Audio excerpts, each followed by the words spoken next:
Today's rhythm exercise is focused on the simple time signature 4/16. This is part 8 of 11.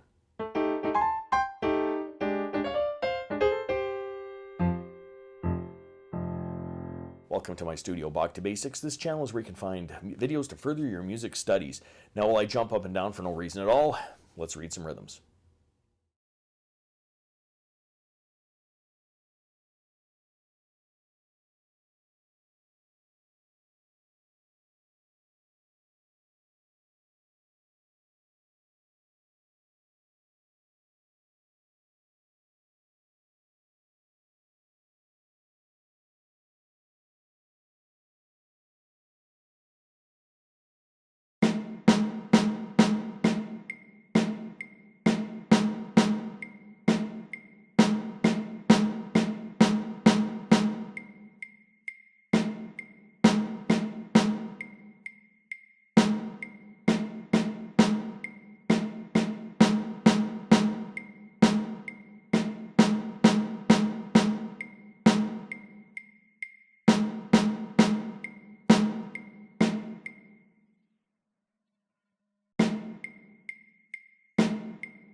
If you found this video helpful, click like or subscribe, or visit my Patreon page linked in the description below for early access to videos like these and, well, whatever else I'm doing over there.